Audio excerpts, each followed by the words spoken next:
and welcome back to another episode of Hitting the Hardcourt. I'm your host, Jason Dunmore, and with me, I have Fonz, Yep. and we were unceremoniously cut off Friday evening because of internet connections, I guess. But we're back again to have another crack at it. Um, I guess the topic once again is the NBA. NBA is still super young in the season, and we're looking at topics like the Spurs. Like how do you the Spurs are 3-0. Like Fonz, how are you liking the Spurs without TD? Look, I mean, the three, it's the Spurs. Everybody's freaking out about their win of the Warriors, But it's like, why are people freaking out? Honestly, like, it's not that, like, TD didn't play a lot last year, right? And in reality, like, we all know he's a legend, one of the best power forwards ever, one of the best players ever. But, like, they were already preparing for this since last season. They added Pau Gasol as essentially a replacement, kind of similar-ish, but not really. Also, in that TD is still the better defender. But I mean, let's calm down, everyone. Like, the Spurs are gonna be good. We all know that. I don't know why people are surprised because they've been doing this year in, year out. But I mean, I think the more interesting thing to talk about, and I think people have seen this, is just how good Kawhi has been. Not just Definitely. in defense, but really on offense. Like, he has been a superstar at the start of the year. Obviously, like 35 points or something was his career high against the Warriors. But I mean, he could probably break that a couple of times this year if he chooses. I think that he's showing that he can carry a team. He can carry a team and he can still get guys involved. And not only carry a team and get guys involved, he's still defending. Oh You yeah, know, he's still defending. And I think that people are so hype over that Warriors win because they expected it to be a more competitive game. yeah, You that's know, true. 29-point game when you have four all-stars on one team and these guys are still in their prime. That was huge because from start to finish, San Antonio basically dominated that game. You can see that Kawhi got better in the offseason. Not saying that other guys haven't gotten better because that would be a slap in their face, but I think Kawhi took it personally to get Yeah, better. You could see that he literally went off, and I don't know what he did. I don't know where he went, but he honed his craft. I don't know if you can how much better he can get defensively, but you can see he's literally locking in on guys, and he plucked Steph Curry, took the ball right from yep, him. And I think yep. with as good a ball handler as Steph Curry is, that's difficult to do. But he what do you call it? He has trust in his craft. He has Yeah, honed his craft to the point where he's just that good of a defender, and he's becoming that great of an offensive player. yeah. But I also think, like, the nice part about the strong start is that it's taken the pressure off LaMarcus Aldridge, because right before the year started, there were rumors that, things like the Spurs haven't gotten what they expected from Aldridge. Like, he hasn't been as good as they expected him to be. So at some point they might trade him, right, during, like, before the trade deadline. And people are saying, like, why? It's like, this is not who the Spurs are. Essentially, like, they're not a team that, like, usually has a bunch of trade rumors. They're not a team that, True. we don't hear about. There's not a lot of speculation around them. They're not like the Rockets or the Clippers, who it's like every week or so, it's like, oh, who are they going to trade for now? Like, do they trade Blake or do they trade, CP? But for the Spurs, it's like it was getting more intense, like more intense than we're used to, and like that has since, like, more or less been muted because they've been so good. I think that's outside noise too. Probably, yeah, That's outside noise because, like you yeah, said, you never hear about the Spurs looking to trade anybody. You never hear even during the trade deadline them looking at players. They're yeah, good with picking someone up in the offseason and sticking with whom they have. And to hear a little bit of rumbling about LaMarcus Aldridge being moved, I think it'd be a cold day in hell before they move LaMarcus Aldridge because yeah, Tim Duncan retired, and they need a big man in the middle. I think that their team's success is predicated off of the skilled big man in the middle. For years, it's been Tim Duncan. At one point in time, it was David Robinson and Tim Duncan. And I don't think that LaMarcus Aldridge should go anywhere because he's still super young. And if you look at it, San Antonio gives him the best opportunity to win because they'll continue to build around him and Kawhi. You still have Danny Green. Dedmon is still young. Simmons is young. They'll build around a team, like the 03 title, where they kind of piece guys together along with Manu. They had Steven Jackson that year. Guys were literally, I don't want to say taken off the street, but the one thing I'll say I have to give credit to Pop for, he develops his team. He knows how to do that. He knows how to develop players, and you don't see that often. Pop is willing to go 8-9 men deep because he knows that he'll call upon you during the playoffs and you'll deliver. No one heard of Jonathan Simmons, and here he is, putting up big numbers. So I don't think that LaMarcus Aldridge will go anywhere because if you look at it, they'll just sell him on the fact that we're going to build around you. And we're going to, when Parker retires, we'll get you another point guard. When Ginobili retires, we'll find another guy off the bench. We'll pick someone up. And I wonder how close they were to signing Kevin Durant this past season. Because if they sign KD, then, he really has another running mate to play with. And they become that much more offensively sound because now you have a small forward and you move Kawhi down to the 2. And he's guarding at 6'6", 6'7", he's guarding smaller guys. Just imagine having to deal with that.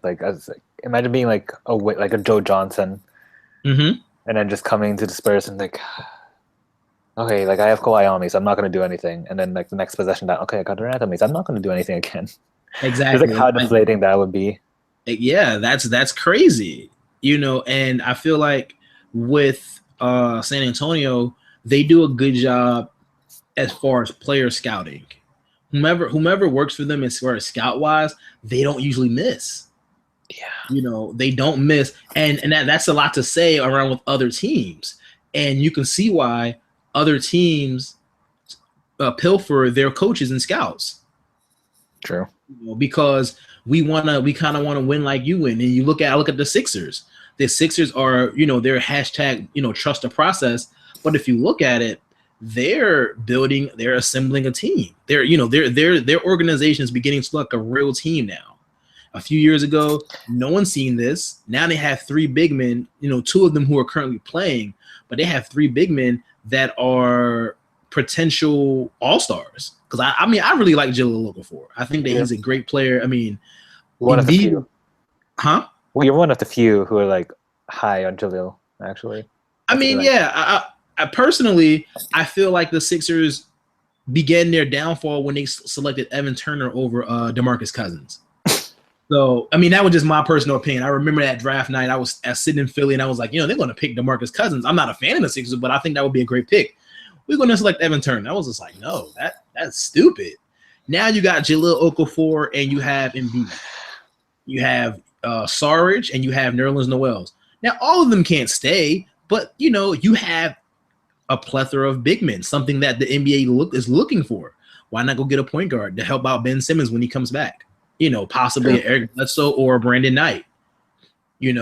But I think that, and if you look at it, it's just crazy how we're talking about another team, but it all comes back to the San Antonio Spurs and how they've built from within and how they've built in the draft to sustain such excellence. Well, yeah, they're really just the basketball version of the Patriots. Yeah, definitely. Except, that consistency is something where, very few teams in any professional in the 4 major pro sports can say they have. Many teams can't say they've seen that kind of excellence.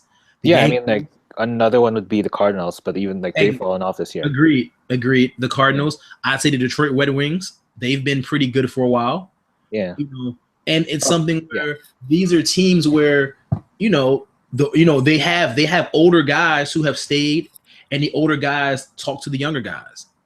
and then they get high character dudes. I used to wonder what it meant to have a high character player. If you look at Kawhi Leonard he's high character. He has a great basketball IQ. He's somebody that would have played on the Spurs and gotten major minutes back in the day with the Sean Elliott's and the Avery Johnsons. True. I mean, like people might have made this comparison before, but essentially Bruce Bowen, but better. Exactly. I agree. He's a better Bruce Bowen. He can handle the ball. He can shoot it.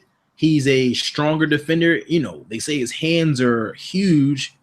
And if you look at it, he doesn't scream, holler, and yell, but you can see that he's a ferocious competitor. Yeah, but I mean, it's also like, I don't know if you've seen these videos, but they're like, I've seen Kawhi smile more like at this early point in the season than I have like previously in his past couple of years. He just seems to be like a happier person. Well, he has a title. I mean, he's what? Yeah, his third or fourth year in the league, he has a title. And he actually has a team that's his. Yeah. I mean, LaMarcus Aldridge is there, but if you look at it, the Spurs are his. You know, he still has an all-star point guard in Tony Parker, you know, who can still get buckets when and wherever. You know, he has a big man who he can rely on. He has two big men he can rely on. He has two big men who are willing passers and who aren't stiffs. So I mean, I would smile as well. You know, unfortunately, Tim Duncan, he was able to play with an older Tim Duncan. He was able to play with a more wiser Tim Duncan. But could you imagine him playing with a young MVP, league MVP Tim Duncan? You know, a Duncan who was mobile and who was also a willing passer, who played with his back to the basket. Playing with a Kawhi Leonard back in that time, that's a team that's also unstoppable because you have a younger Ginobili, you have a younger Tony Parker. It's just that they age gracefully. They age gracefully while constantly maintaining position in the playoffs. It didn't matter where 1 through 8. If they were in the playoffs, whoever were matched up against them was going to have a tough out in the first round. True. So. Hats off to those guys. Oh my God. Yep. I mean, just get ready for another 60-win season for them. Really. Basically, I agree. They're going to get their 60, and this time, in April, we'll be like, they're a 2 or 3 seed. Whomever they're matched up with in the first round, it's a win for them. It's a series win. We'll be probably talking about them matching up again with Golden State. Because to be completely honest, I don't see what everybody sees in Golden State. Unfortunately, as an Oklahoma City Thunder fan, I hate the KD move, but I like the KD move. But it made the Warriors so thin up front that these games they're playing currently, they're close games. They're playing close games with teams that they should be blowing out. But no one respects the height of David West. And no one really respects the toughness of Zaza Pachulia. So, what do you do? Do you go ahead and, when it comes down to it, do you play JaVale McGee more? Or do you possibly go out and make a move? Because if you make a move, who are you going to trade? Because you don't really have anybody. So you're going to have to either sign a guy or you're going to have to play with who you have. I mean, the Warriors, like, I say we just wait and see what happens with them. Like with any team, it's too early to make conclusions about. Yeah. So let's just let Pachulia get integrated into the system. Let's let them work. They're going to get there. I think they win about 57, 58 games. They may even win 60 because the offense is too powerful. I look at what Kevin Durant did last night. Now, offense, it was that 31 or 37, whatever it was 30 something. It was 37. Yeah. It was just too, all 4 of them won't have an off night. Or better yet, you got 3 shooters who won't have an off night. True. Straight like that, Curry, Clay, KD. If you can catch all 3 of them on an off night, then you've done your job. But I doubt that happens anytime soon. Yeah. And if it does happen, it'll happen early in the year, and they'll be so on in the playoffs that, it's going to be tough. Once that team gets rolling and they begin to understand where guys want the ball, they're going to be so hard to beat. that KD gets in a groove. I mean, because I've had League Pass for the last 4 years.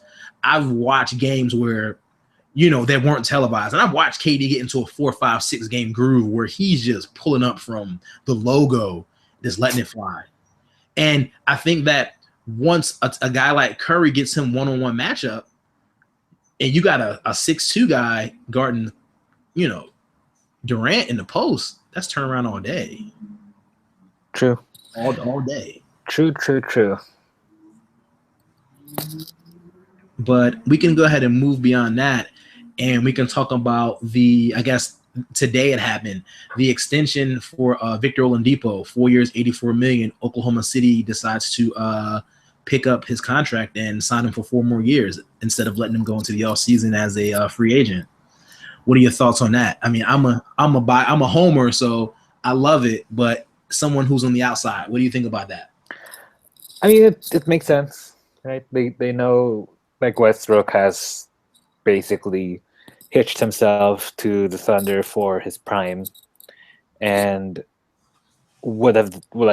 could the Thunder get a better player than Oladipo, like a better guard at least right now? Like, Oladipo, I think, was woefully misused when he was on Orlando. He's not your lead point guard. I think he's a guy who knows what he is, and if you put him in that situation, he will succeed because he's like, yes, as we've discussed, like with Kawhi, like he has good character. He works hard. He knows the role. So I think it makes sense. It's not. I mean, I think with Thunder fans, like, I don't think like this is exactly like a big consolation prize considering that they lost KD. But if you look at it practically, I mean, I think like he's not the type of person who would like destroy the Thunder, and like on the court, like he's as solid a point guard, shooting guard as you can get. Yeah, definitely. He's definitely someone who can get you a bucket when you need it. He's a slasher. He's a defender, and I think that I don't want to say that Orlando misused him. I want to say that he was the best Orlando had. Yeah. So he basically was able to, he had to do what he had to do. I mean, coming from a Thunder fan, I think it was a good move. 4 years, $84 million. In a sense, I kind of held out hope that they may be able to lure Blake Griffin out of LA. With the impending signing of Steven Adams, that won't happen. Yeah, but I think there's also I forget who said it. It might have been Andrew Sharp on the Sports Illustrated podcast, but he basically said that like Blake wouldn't move to a place that doesn't have like an improv, basically like a company, because like we know that Blake loves his comedy. Like if he wasn't a basketball player, he would be a stand-up comedian or he'd be like an actor or something. Because like he goes to the Laugh House. Yeah, the Laugh House in LA every now and then. I've heard about him. Yeah, I've heard about him out here in West Hollywood at the Laugh House. Yeah, exactly. And I mean, going to OKC, like, what is there to do, right? Like, honestly, like, I mean, I haven't been to Oklahoma City, so I don't know exactly. Yeah, but I don't think. But he's from Oklahoma City, also. Yeah, exactly. But like, he's from Oklahoma, but like maybe that's why he like wanted. I mean, obviously he got drafted by the Clippers, but I don't think he necessarily wanted to return because like if it's different than like Dwayne Wade going back to Chicago. True. Chicago's still like a big city. Yeah, it's definitely one of the top 5 in the country. Exactly. So going from LA to OKC would be such a big change for him that I don't think he'd want to risk his like outside life. Yeah, and like honestly, like basketball wise, being on the Clippers, as much as like it sucks that you will lose to the Spurs or the Warriors or the Rockets or the Blazers every year, like you win 50 to 60 games, you are constantly competitive. You have a good coach. You have a point guard who will get you the ball. Like you have and Rivers will give you time to be on your own, and he gets a lot of eyes on him because he plays for LA. I mean, I think that's definitely something where I mean it sucks because he'd be playing with a dynamic point guard. You know, he'd still be in his prime in a sense, but like you said, he likes his off the court life. Yeah. And with going to Oklahoma City or going back to Oklahoma in general, he wouldn't have an off the court life. You know, that will be something that you can't sell him on because it ain't there. But I mean, I look at it in the sense of the window was slowly closing for that team. You know, the window was slowly closing because Chris Paul is a free agent this offseason, I believe. You know, and if Chris Paul leaves, who do you sign? Who can you come close to signing to say, you know what? He's like Chris Paul. Ish Smith. Ish Smith could possibly fill in. Ish Smith is the ultimate fill-in. You want somebody to come in? No, the answer is Dan Carlson. Him too, Darren Collison. Yeah. Or we could possibly go look and see if we can find a guy from Temple by the name of Marty Collins. That guy was the truth. But I mean, it's just one of them things where I feel like if once you get rid of one major piece from LA, Blake or CP, that team's done. Because then you're looking to run your offense through a DeAndre Jordan, and I don't know if anyone wants to ever run their offense through DeAndre Jordan.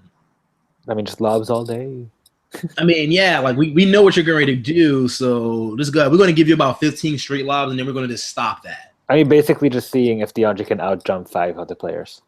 Exactly. Which would be fun for like 5 games, and then... Yeah, I mean, can you do that all 82 games? I mean, his legs would be shot by the 10th game. True. He'd need like 10 games off to possibly recover. Plus, he'd have to cover for like the lack of point guard defense that CP would leave behind. I mean, but that's the thing. I look at it as if one of those guys possibly leaves, like let's say, I mean, I don't know where Chris Paul would go because I mean, it doesn't make any sense now. But you know, because if they start off slow, you're going to hear the rumors. You're going to hear the rumors about them wanting to get something back for either CP or Blake.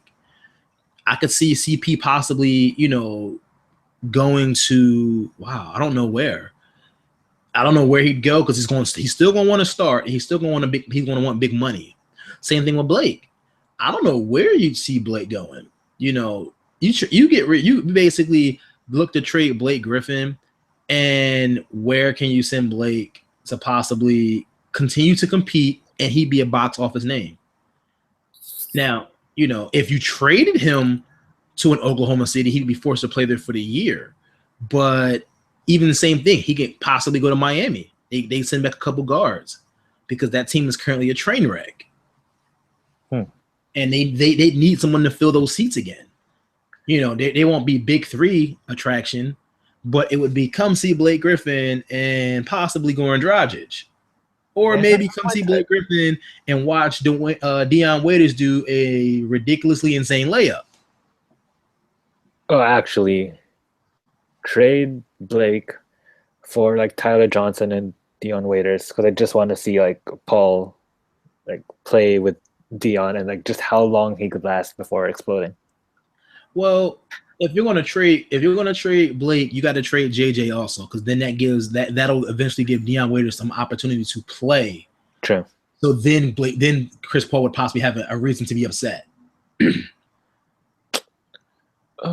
But I mean, I look at it. It's too early to talk about trades, honestly. It's definitely still too early to talk. I mean, getting back to the topic, Oklahoma City and the extensions. I like it. You know, hopefully they can get the Steven Adams extension done. They can get the Andre Robertson extension done because, as you said before, not many free agents are going to come to Oklahoma City. So you might as well lock up your homegrown talent now while they're in their prime. And instead of letting other bigger names pilfer them away and you be left with absolutely nothing except Russ. And then with Russ, it's nice to see Russ play as crazy as he is right now, two straight triple doubles. But I can only imagine the frustration that would build on a nightly basis with him playing with no one or him playing with just like Ersan Ilyasova all night. That wouldn't be fun to watch. You know, so depressing. It will be so depressing, and he's just passing it to Joffrey Levine and running pick and rolls with Levine and Ilyasova just waiting in the corner for his opportunity to get one shot a night. Billy Donovan to possibly be run out of town within, a half a season. Yeah, I mean, I don't know if Bill Donovan's if he's really cut for the league. Just doesn't seem to be. It doesn't. It's one of those things where I kind of looked at it last season and I was like, maybe we should give him another opportunity. The team's winning, blah blah blah. Now the team is still having success. They're 3-0. It's still really early, but yeah, but against weak teams. Yeah, right. It's like I don't see any movement. I've watched all 3 games. Yeah. I don't see enough movement. Guys are still. I mean, one of the reasons I think KD left also is the lack of movement. Guys are standing in the corner just waiting for Russ to do whatever he wants to do. And when he does it, you go ahead and say, all right, cool. Now maybe I'll move on. I'll go for a rebound off of it. Occasionally he'll dump it down to Steven Adams. Steven Adams will, get a bucket here or there. But there isn't movement enough to fully get Oladipo to max out his full potential. Because Oladipo at 6'4", he could be a really good 2 guard if the offense moved a little bit. If the offense predicated to seeing him slash and getting him the ball during slashes. The same thing with Dre. Andre Robinson isn't really a great shooter. In fact, he's a really horrible shooter. But he's a great slasher. He's a great leaper. And you could find opportunities to get him the ball when he's slashing, and cutting. Same thing with, Oladipo. You see a lot more open up for Russ. They wouldn't load up on Russ. Russ would get a little bit more one-on-one action, and he'd be a little bit. He would get his points easier. But right now, it's still just a little bit too much watching of Russ, and we work off of what he does. Yeah, I mean, imagine if Terry Stotts was coaching this team. That would be amazing. Have the motion offense here. Have it one where guys get involved, and they don't. They don't take plays off, or they don't, feel ignored like Ibaka was last year, essentially. Just one where everybody's involved, everybody gets shots every now and then. Al-Farouq Aminu in the playoffs last year was scoring points. He's not exactly. He's essentially Andre Roberson. But Stotts found a way to get him going. So yeah, I mean, they need to find. I mean, it's maybe it's still too early to fire Donovan. I'd say if they're either down in the 7-8 spot mid-season, or maybe even out of the playoffs, they could make an excuse to pull the trigger, but I don't think they would. Considering that OKC, they're not exactly a daring team.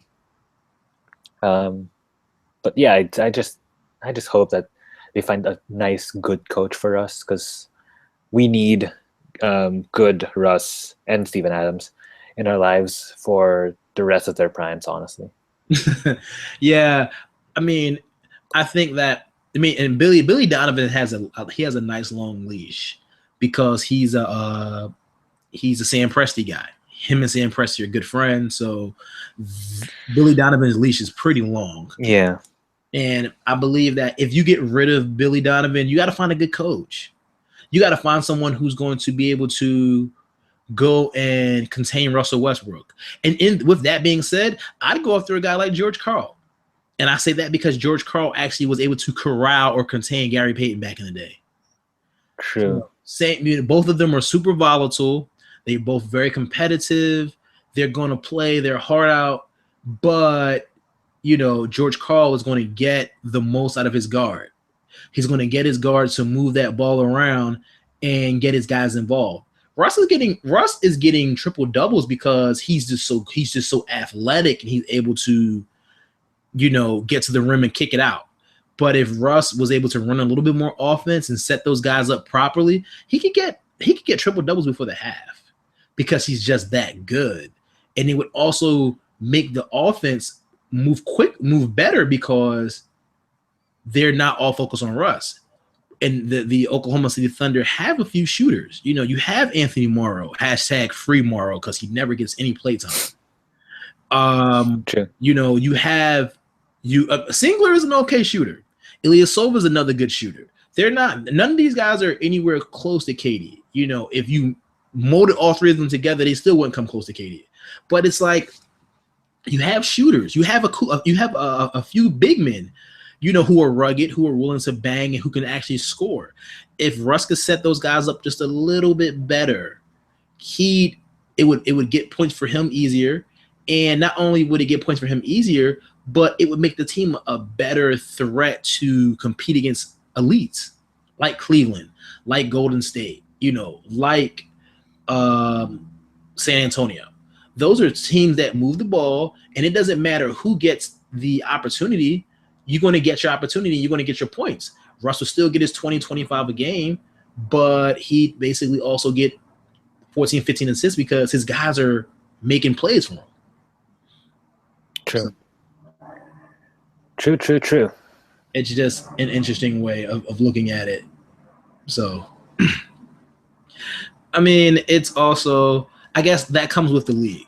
You got teams like Atlanta who move the ball, San Antonio, Golden State, and you can see the teams that don't move the ball, where the ball sticks, an Oklahoma City, Toronto, a team like Milwaukee, where they're still trying to figure out what their identity is because they don't really have a legit point guard, and you're making Giannis your point guard, which kind of like it kind of really bugs me that I don't know if Jason Kidd signed off on that, but I don't think Giannis Antetokounmpo should be a point guard. I think he should be your wing. I don't think if he gets the rebound and he runs the floor and he makes a good pass, then cool. But if he's actually taking the ball out of the net and he's basically bringing the ball up the court, setting up the offense, and getting guys in place, I don't think that's the greatest. What are your opinions on that? I mean, I want to see the conclusion of the Giannis point guard experiment because he's like a talent that we've never seen before, So, and I don't think Milwaukee exactly is in the right spot at least right now, because like Chris Middleton's injured. Derek Monroe isn't really a piece that they need necessarily, and they're still developing a lot of their own guys like a Thon Maker or whatever. So I don't think we'll see, and they have guys like Jabari who are still figuring things out. So I don't think we'll see the full extent of the Giannis experiment, at least for now. But yeah, I think we really tout passing and spacing and whatever, because the Cavs and the Spurs and the Warriors have won titles in recent years, and then you had the Dirk Mavs. But I don't think there's still exactly one way to win in the NBA. Like, obviously, it's still have the best player in the court. Easiest thing to do. Easiest way to win. Right.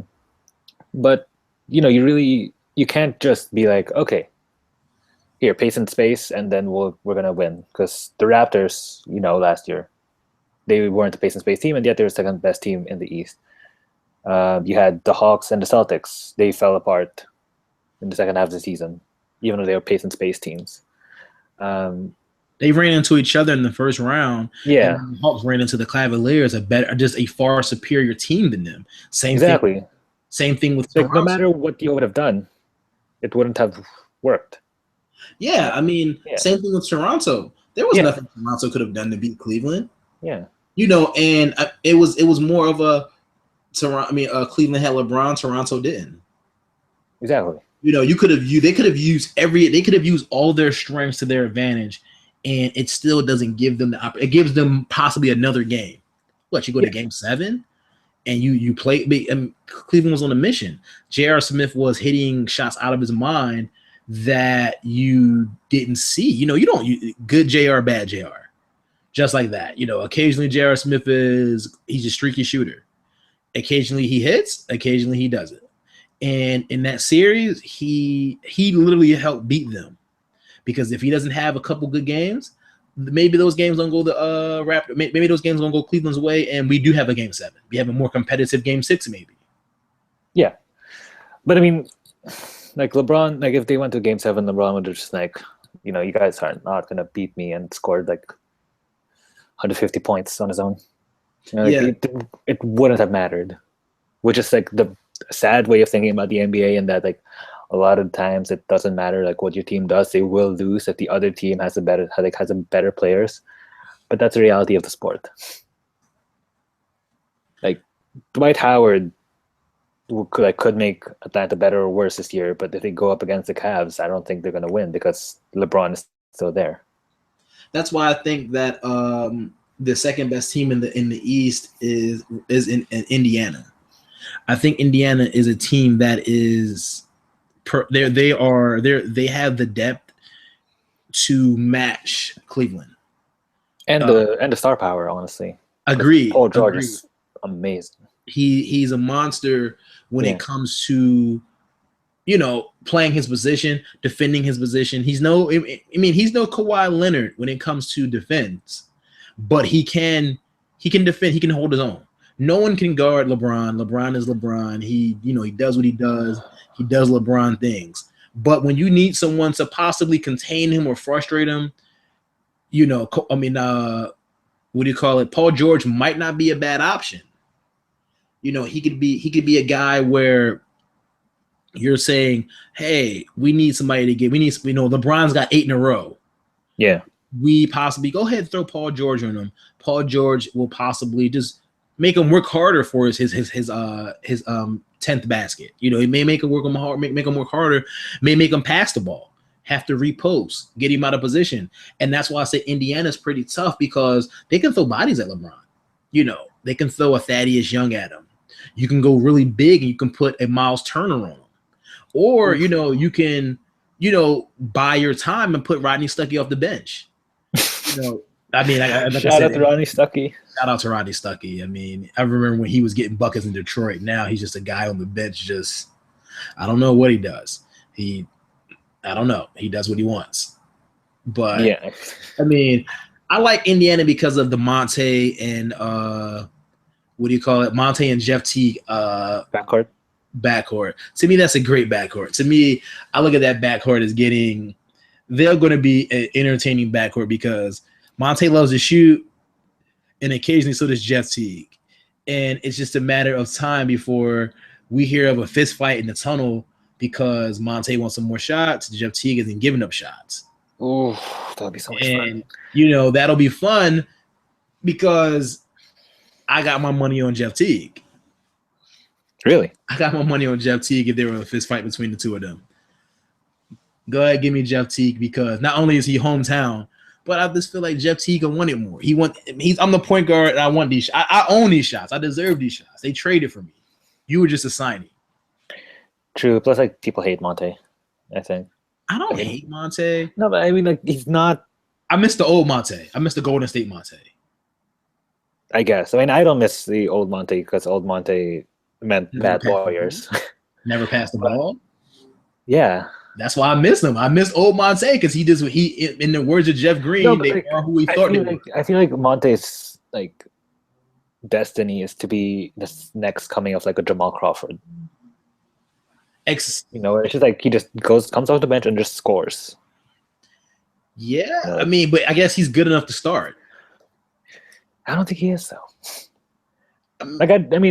He's good enough to start in the league where you don't have a lot of good shooting guards, but you'd so much rather have Oladipo over Ellis 10 times out of 10. Right? Right? I guess I would say yeah, because Oladipo is going to definitely defend. Oladipo is going to definitely defend. He's going to not sulk when he doesn't get his shot. He can do a few more things than Monte. Monte doesn't get buckets. Exactly. When he was in Dallas, the year he played in the backcourt with my favorite player in the world, Brandon Jennings. Monte doesn't get buckets. That's what he's known for. When he was in Golden State behind Baron Davis, when he come off the bench, get buckets. So maybe you're right. Maybe all he is born to do is come off the bench and get you 18, 19 a game. But right now he's a starter. And to me, he's must-see TV. He's Monta Ellis, and when you need somebody to get you a bucket, you go away from Monta Ellis. You go to somebody else. Yeah. We need a bucket. we should go to Monte. We're not. We're going to Paul George. Of course. I mean, and that's the same thing. Sticking with that team, I think Al Jefferson's a great addition. Yeah. Oh yeah. Like So- as solid a big man as you can get off the bench, especially if when you need scoring. But yeah, I'm looking forward to seeing letting the league letting it play out a little bit more, and seeing what other storylines come up. And it's been great talking with you. This is I'm Jason Dunmore signing off for another edition of Hitting the Hardcourt Sidelines, and we'll talk to you guys another time. Yep, we'll try to be back later this week, depending on our schedules and the schedule of Mickey and Josh. But yeah, we'll see you guys next time. Peace. Peace out.